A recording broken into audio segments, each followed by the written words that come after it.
Hello, listeners. Hi, my name is Madhavi, and I'm so happy to have you on UppTalk. You have come to the right place if you want to learn about IT and do really cool things with your hands.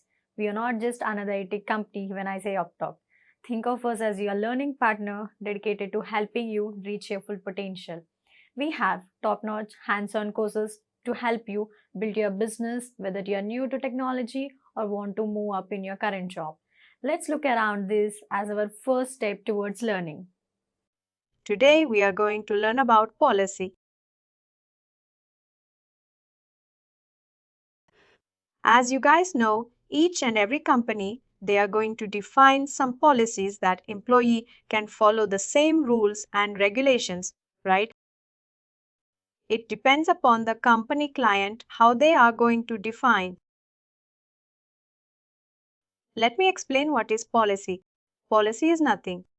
It's a set of rules which every employee has to follow. That's the purpose of having policy defined in SailPoint.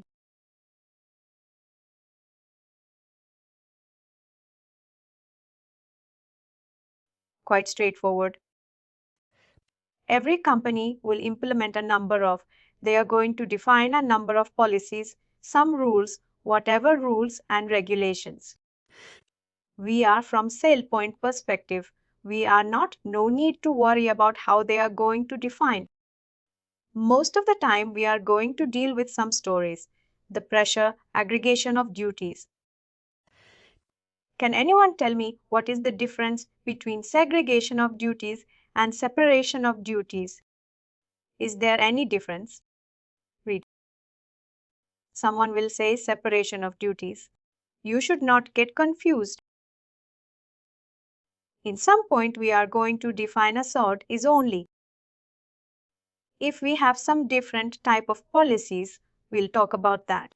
Whenever we are going to define some rules, employee has to follow.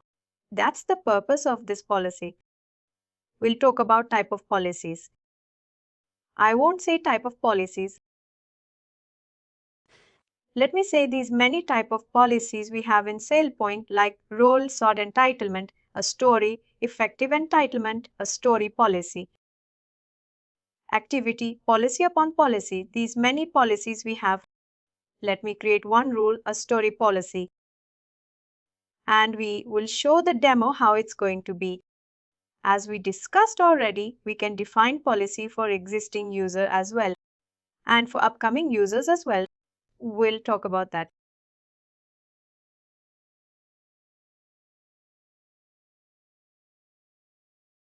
Sorry means separation of duties. If you are going to. Just a minute. Why we are going to implement a story? Because these story policies are intended to limit each user involvement.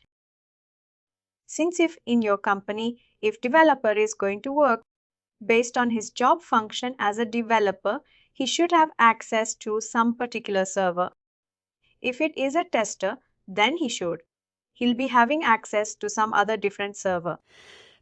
We are going to define a story policy saying developers should not get access to tester environment tester server, testing environment server.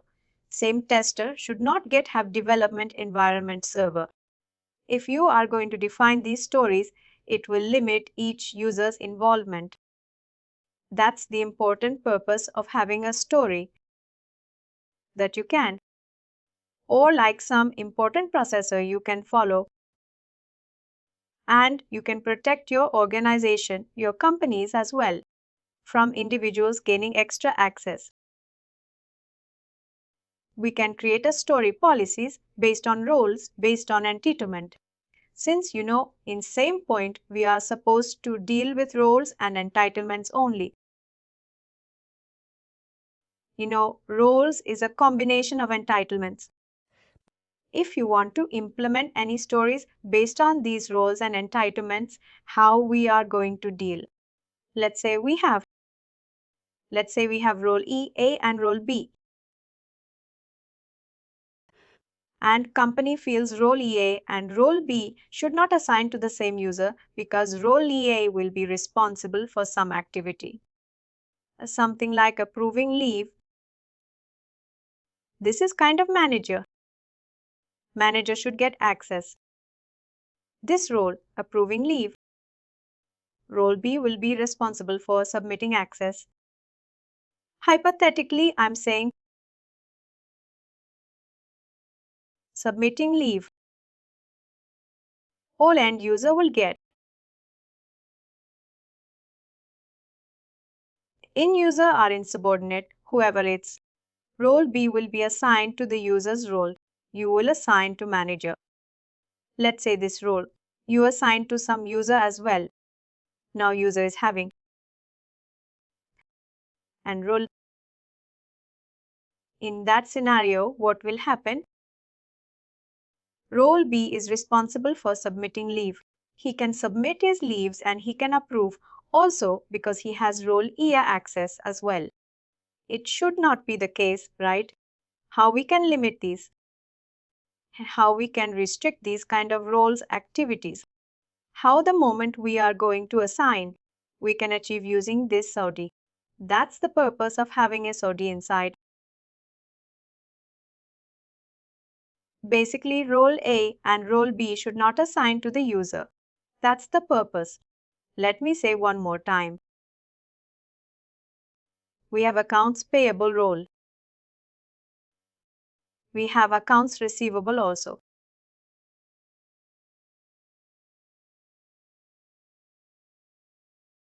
Accounts payable is responsible for some certain kind of activity, and accounts receivable is for receiving money and where they are going to implement.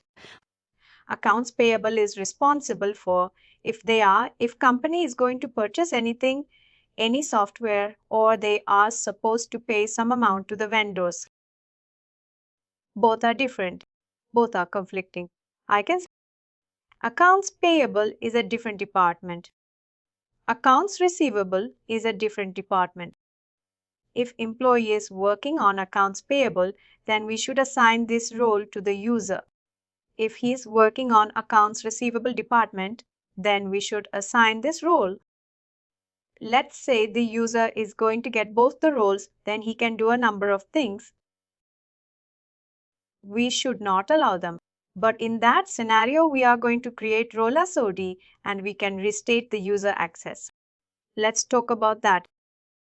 Let's go to setup policies. And after that, you can go to click on new policy. You can create role SOD policy because we are going to deal with roles. In that scenario, you should provide the role name. These are the default configuration, standard configuration. I can say role SOD policy till here. Will send alerts.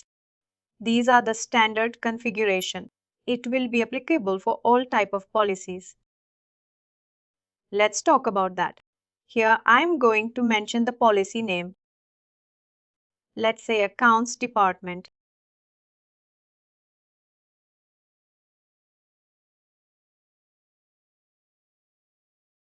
Pay and receive.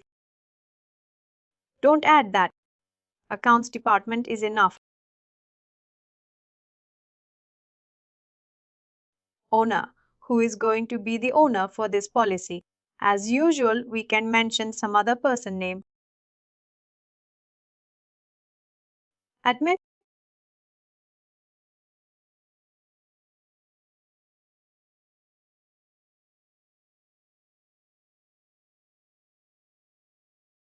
Who is going to be the policy violation owner? You have to define whether manager is the violation owner or some particular identity you want to populate as a policy violation owner. You can achieve that. Administrator. Let me select any one identity randomly.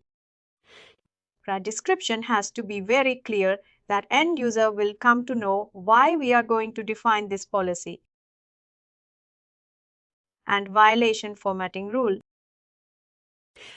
If violation is going to trigger, how we are going to define, how we are going to restrict, how we are going to escalate. If you have any rule, you can custom rule. You can select from here or else leave it as it is. No need to select in the out-of-the-box manner. How it's going to be work? Let's not. Violation business processor for to trigger this policy. You want to follow some separate workflows in that scenario out-of-the-box workflow. You don't want to follow. You need to follow some custom workflow. You need to trigger in that scenario. You can use this. Business processes is nothing. If you're going to access from user interface, we are going to call them as business process. If it is going to be from backend, like object browser, we are going to call them as workflows. If you want to trigger, if you want to sub-select some particular workflow, then you can utilize these things. As of now, I'm not going to use this one in real-time project. Also, we won't use this unless there is some separate custom requirement. State is active inactive. You can achieve from here. Whenever the policy violation is going to get triggered, how you want to handle like reminders, escalations. Using that, you can achieve a send alerts. The moment you are going to select here, alert properties will open. From here, you can utilize the initial notification. If there is a policy violation, an initial notification will be sent to the user and manager. You can select here who is going to be the owner policy violation owner. The email will get triggered to him. Here you can select which email template you are supposed to follow. If you have any custom email template, you can use that. As of now, I'm going to select this policy violation. Let's go to the debug page.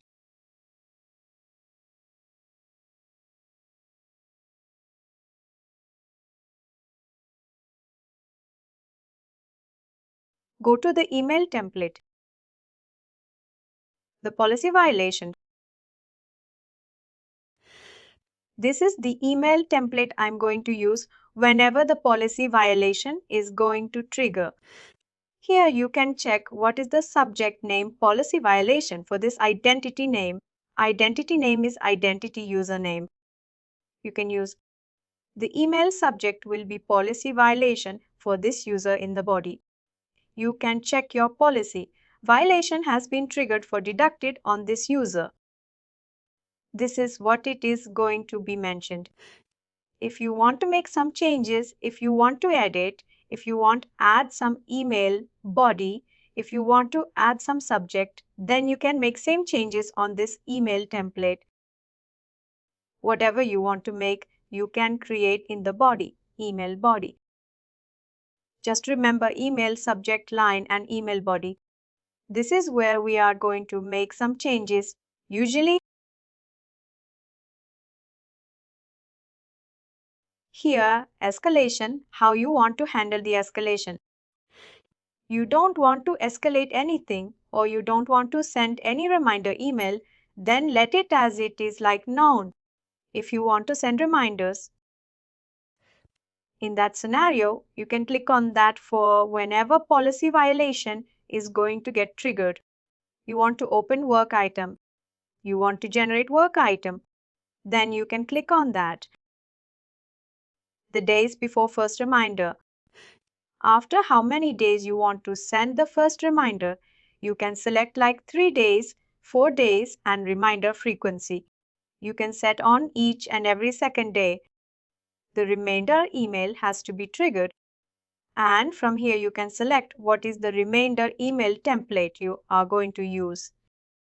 If you have anything we can use or else you have to create. Policy violation. Delegation policy violation is there. I don't have any separate remainder email template. In that scenario, how we can proceed? Any idea?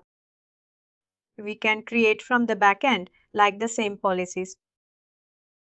We don't have anything. What we can do, we can pay it from the backend. Let's say I'm going to create something new.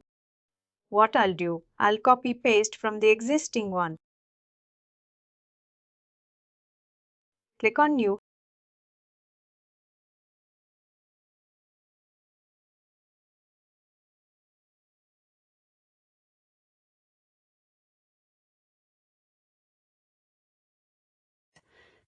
First of all, whenever you are going to create any root object, just remove these ID values or else it will create a mess. Once you save, you won't be able to do anything because if you forgot to remove these ID values, it will going to merge with the existing one. It won't create a new one. Let me create an object saying let policy violation reminder. See here, you can mention reminder for policy violation for this identity. If you want to make changes, you can do that. In the email body, I'm going to mention this is the first reminder, something like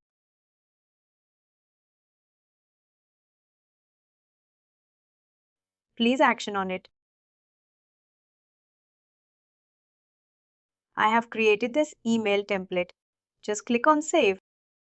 I have removed all the ID values. Now, if you're going to click on this, some new email template has been created. Usually what I'll do, I'll try to mimic the existing object and I'll create the new one. Based on the requirement, I'll make some changes. That's it. Some new email template has been added. If you are going to check here, it won't reflect. You have to refresh the page. Before that, let me save this tool. It's acted. Send that. Go to Accounts Department Policy.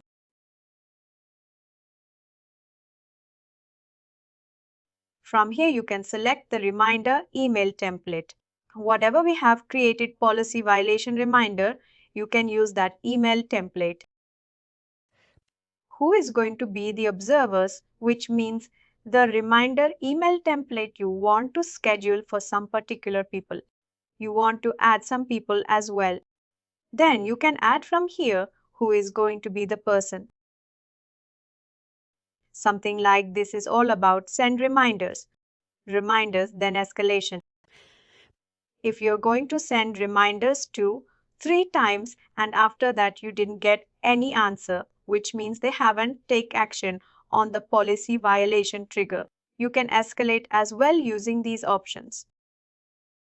10 days before first reminder, 3 reminder frequency, we have set it for 2 days. After some 3 reminders, I need to escalate. In that scenario, reminders before escalation. And here we can select whom you want to escalate. If you have some particular identity, then you can select directly or as you can write some custom rule for escalations. Let me try to find if you have anything. I'll show.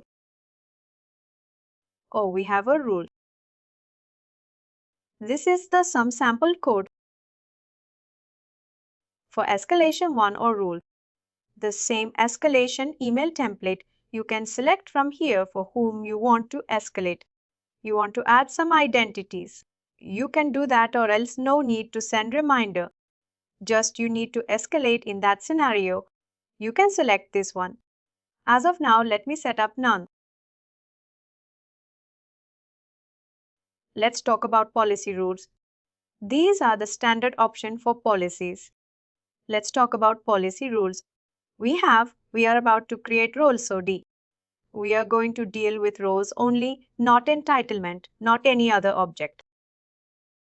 In the SOD rule, I'm going to place some name. One policy can have multiple rules.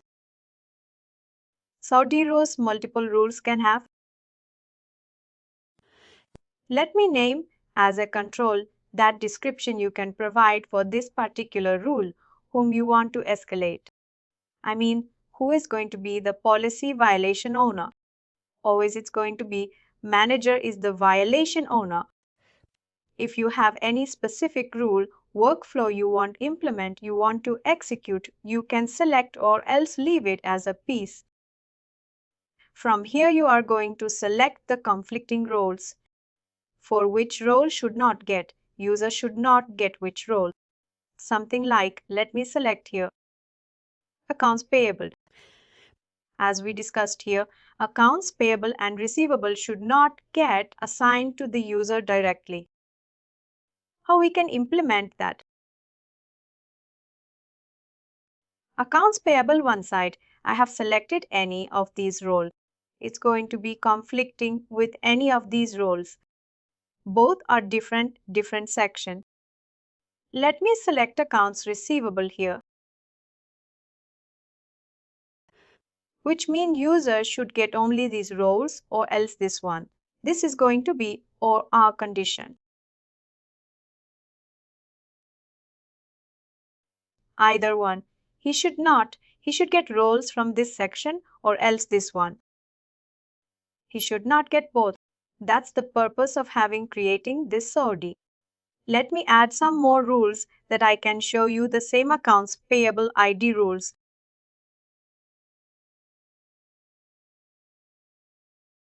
Also, I'm going to add.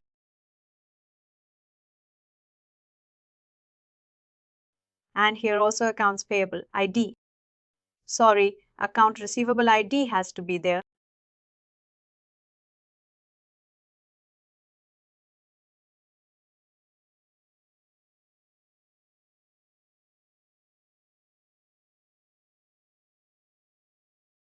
Let me click on done.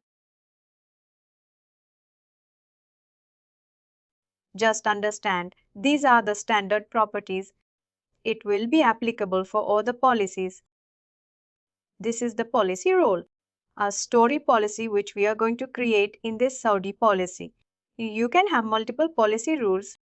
Far, I have created only one policy rule. If you want, you can add a couple of more, a number of as many as you want. You can add multiple policy rules. Just save this rule. This is how we are going to create a SODI policy for roles. You will be getting confused role. Just have an idea. One policy we have created. I want to implement for the existing users. I want to check how I'm going to implement any idea. Just select the policy which we have created. Just click on this run simulation and you will come to know how many policy violations has been triggered for how many identities you will come to know. Click on the run simulation. The moment you are going to click on the run simulation, the policy will be inactive. You have to make them as active again manually. You have to do it because it's going to refresh all your identities and it will make this policy as inactive. Click on yes. Policy simulation will be executed in the background. It will take a minute and it will check for all 160 identities.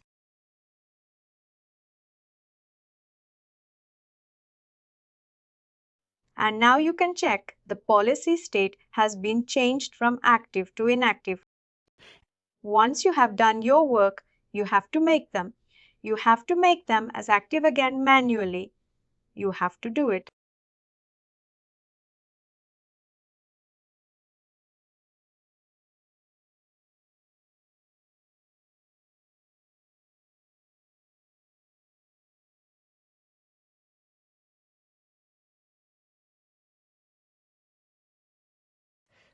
Now just click on a view simulation and you will come to know for how many identities policy violation are there. Number of policy violations 7. 7 policy violations are there. We have to take some action. What they will? Usually they will do. They will trigger certification as part of the certification. Some action will be taken from there. We will talk about the new upcoming users, how we can prevent them to submit access request.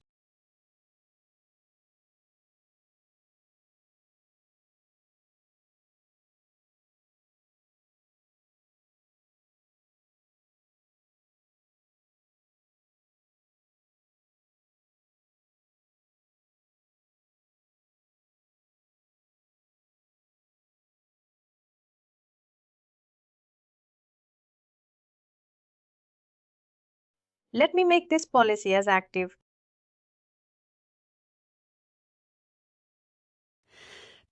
We have created one policy. Seeing users should not have both the roles at the same time. The policy is active. I'm going to submit access request selecting both the rules, and you will come to know what will happen. Go to Manage User Access page.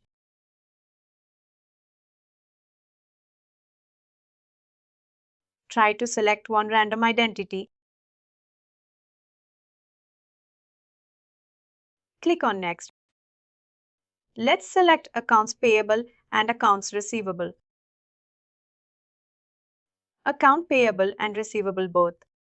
Both are conflicting one. Users should not have access at the same time. If I'm going to submit, what will happen? We have defined the policy, but even though it will allow to submit, we have to make it a change in the workflow. Then only it won't allow. Let me do that. First, just have a look. It will allow you to submit. Oh, we already have done in the back end. I made some changes.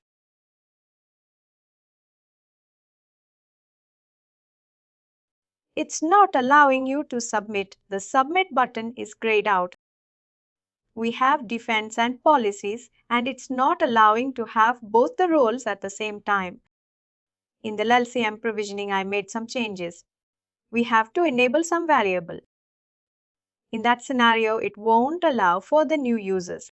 The new users won't be able to have both the roles at the same time because both are conflicting.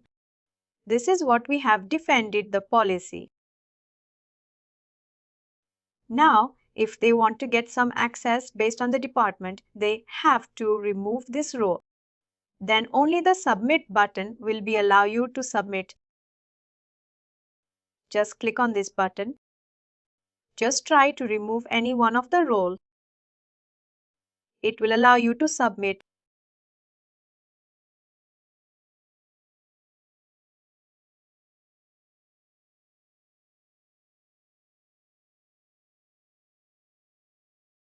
Let me submit now.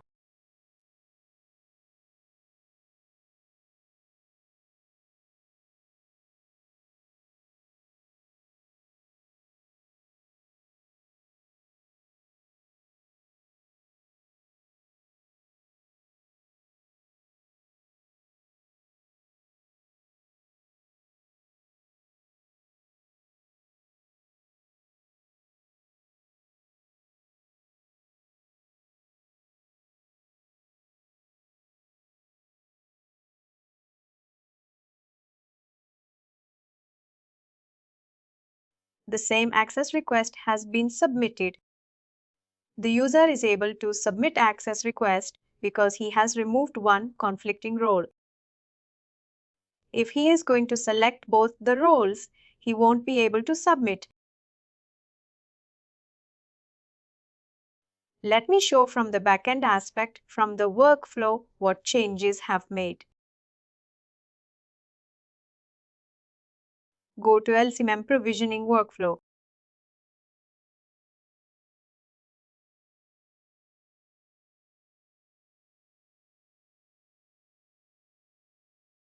Go to LCMM provisioning here. We have a variable called LCM. Let's see. Let's see.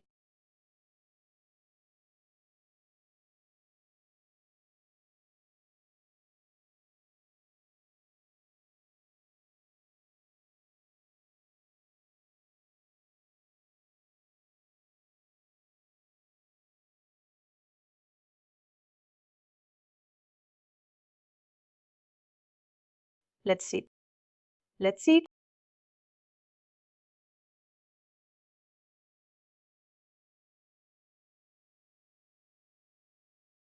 Let's see.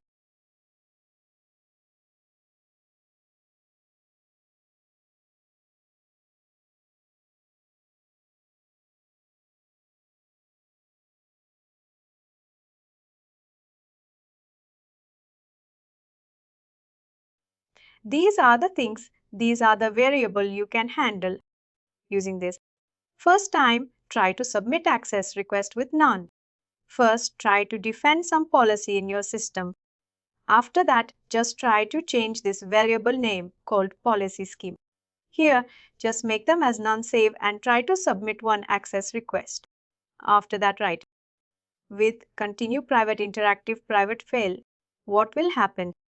Just try to work around in your environment in your local system. Using this policy scheme, you can define how you want to handle the same, that we have other couple of variables as well, like allowed request with violation, require violation review comments. Just try to go through. Please do like, share and subscribe to our channel. For more information, contact us sales@therightuptalk.com.